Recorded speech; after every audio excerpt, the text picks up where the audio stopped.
मोदीजींच्या नेतृत्वात आमचं एनडीए आणि महायुती आहे। दुसरीकडे राहुल गांधींच्या नेतृत्वात त्यांचं एक 26 पक्षांचं जे काही गठबंधन तयार झालं आहे ते इंडिया आघाडी आहे। त्यामुळे या निवडणुकीचा विषय एवढाच आहे की देश कोणाच्या हातात दिला पाहिजे, देशाचा प्रधानमंत्री कोण झाला पाहिजे। आणि मला असं वाटतं की लोकांनी ते निश्चित केलं आहे की मोदीजींच्या हाती देश द्यायचा आहे। त्यामुळे जो मोदीजींसोबत उभा राहील जनता त्याच्या बाजूने उभी राहील।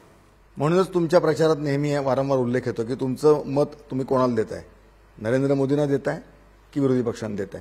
आणि तो जो चेहरा तुम्ही एक केलाय तो नरेंद्र मोदी चेहरा केलाय।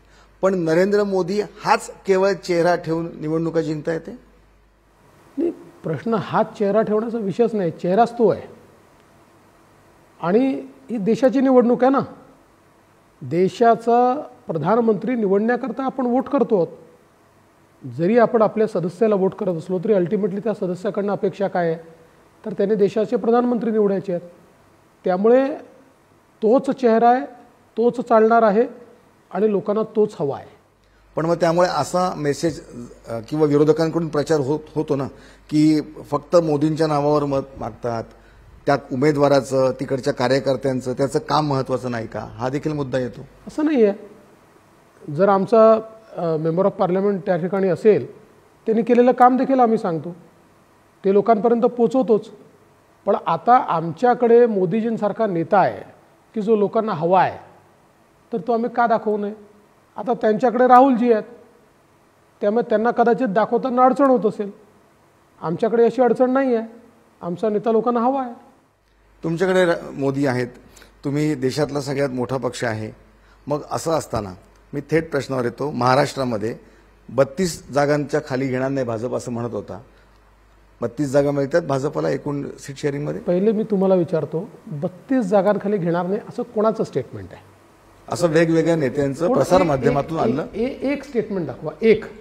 बरं, म्हणजे माझं दाखवा, बावनकुळेंचं दाखवा, किंवा आमचे जे वरिष्ठ नेते आहेत सुधीर भाऊ असतील, चंद्रकांत दादा असतील, किंवा रावसाहेब पाटील दानवे असतील, कोणाचा एक स्टेटमेंट दाखवा। आम्ही कधी दावाच केला नाही की आम्हाला 32 सीटा हव्या। आम्हाला आधीपेक्षा जास्त जागा हव्या आहेत हे मी प्रत्येक वेळी सांगितलं आणि ते आम्हाला मिळत आहेत। किती हव्यात? मग 2-3 दिवसात कळेलच तुम्हाला। एवढं जर मजबूत पक्ष तर मग अगदी काही काही जागा अजूनही अशा आहेत की त्या जागांवर नावं अजूनही जाहीर होत नाहीत, मग अडले कुठे? ज्या जागा आमच्या सुटल्या आहेत त्या सगळ्या जागांवर उमेदवार आम्ही दिलेले आहेत। जिथे अजून चर्चा चाललेली आहे तर इलेक्शन हे खूप लांबलं ना, 5 फेजचं इलेक्शन आहे, त्यामुळे 5व्या फेजची घाई आम्हाला नाही आहे। म्हणून काय अडलं आहे ते एक दिवस बसून आम्ही संपवून टाकू आणि सगळ्या जागा घोषित करून टाकू। तुमचं सागर बंगला हे सगळ्या राजकीय घडामोडींचं एक केंद्र पाहिलेलं आम्ही पाहिलं आणि वेगवेगळ्या वाटाघाटी तुम्ही यशस्वी देखील करताय।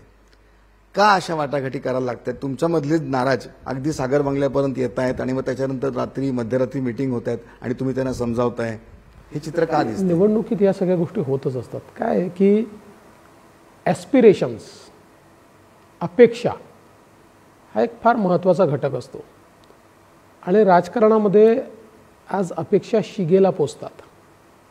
एक काळ असा होता की लोक थांबायला तयार असायचे। अलीकडच्या काळामध्ये राजकारणातली जी पिढी आहे ही थांबायला तयार नाही आहे। त्यामुळे निश्चितपणे सगळ्यांच्या अपेक्षा तर पूर्ण करता येत नाही। इतक्या लोकांची अपेक्षा आणि जागा एक, त्यामुळे इतरांना समजावून सांगावं लागतं। 90% वेळी लोक ऐकतात, 10% वेळी लोक ऐकतही नाहीत।